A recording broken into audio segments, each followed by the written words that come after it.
चाहे आप गांधी को लाख गालियां दे लीजिए, नेहरू को जितनी आप बातें कह लीजिए, वामपंथियों को चाहे कह लीजिए कि उनका लीडरशिप ब्राह्मणवादी था, बिल्कुल था। और आज भी अगर कम्युनिस्ट पार्टियों के पोलिट ब्यूरो को देखिए तो डोमिनेंट जो उसकी पोलिट ब्यूरो में मेंबरशिप है वो सभी अपर कास्ट है। लेकिन इसके बावजूद जितनी ये धाराएं थी, सब में एक चीज जरूर थी कॉमन, कि मनुवादी पुनरुत्थानवाद या सवर्ण हिंदुत्ववादी विचारधारा का एक तरह से निषेध सब में था। लेकिन जो निषेध करने वाली शक्तियां थीं वो 2014 में आते आते बिल्कुल खलास हो गई। क्यों हुई, ये सोचने की बात है।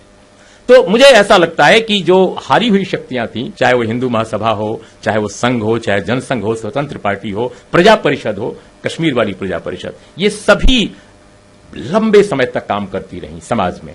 और समाज में सिर्फ झंडा लेकर, नारे लगाकर नहीं। बहुत सारी पार्टियां बहुत अच्छे विचार रखती हैं, लेकिन वो केवल नारे लगाती हैं, विचार केवल भाषण दे लेती हैं, कभी आयोजन कुछ कर लेती हैं, लेकिन जनता के बीच जाकर के उन्होंने काम नहीं किया। इन लोगों ने कीर्तन, भजन, मंदिरों का विस्तार। तो हमारा यह कहने का मतलब है कि जो लोग बिल्कुल जिनके पास समर्थन नहीं था, उन्होंने कैसे धर्म का हथकंडा अपना करके, और उन्होंने कीर्तनों के जरिए, भजनों के जरिए, तमाम तरह के नए देवी देवताओं के जरिए, सिनेमा के जरिए, टेलीविजन चैनलों के जरिए, मनोरंजन चैनलों के जरिए सब कुछ उन्होंने लगातार काम किया कंसिस्टेंटली। और चूंकि भारत का कॉर्पोरेट वर्ग, भारत का जो व्यवसायी वर्ग है, बड़ा व्यवसायी वर्ग, उनके साथ था, यानी सवर्णवादी हिंदुत्व, ब्राह्मणवादी हिंदुत्व और भारत का कॉर्पोरेट, दोनों की ताकत मिली हुई थी। इसलिए उन्होंने बहुत खूबसूरती के साथ इस्तेमाल किया। और उन तमाम, चाहे अर्जक संघ हो, वामपंथी हो, कांग्रेस के पॉजिटिव लोग हों, समाजवादी हों, इन सबके तमाम जन समर्थन के बावजूद वो काबिज हो गए।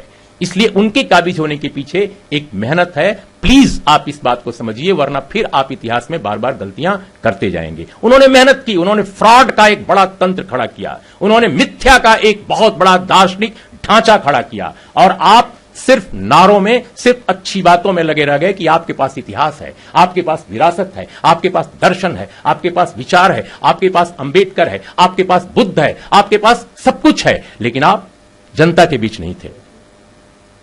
सो ये वो कारण है जिसकी वजह से आप किन मनोरंजन चैनलों को अपने घरों में देखते हैं, आपके बेडरूम तक वो घुसे हुए हैं। आप क्या बात करते हैं, आप एक सेमिनार यहां कर ले रहे हैं, लेकिन आपके बेडरूम में हर शाम 6 बजे वो शुरू हो जाते हैं और वो बताते हैं आपके बच्चों को, आपकी बीवी को, आपकी बहन को, आपके भाई को, आपके दादा को, आपके दादी को कि क्या सोचो, क्या सुनो, क्या सपने देखो। हम बहुत सारी अच्छी अच्छी बातें करते हैं, लेकिन दलित वर्ग के, ओबीसी वर्ग के, आदिवासी वर्ग के लड़के यहां पर इतना बड़ा लाल धागा बांधते हैं, इतनी बड़ी बड़ी अंगूठियां पहनते हैं चारों ओर, और जाकर के मंदिरों में शीश नवाते हैं और पंडित जी को बहुत पैसा देते हैं।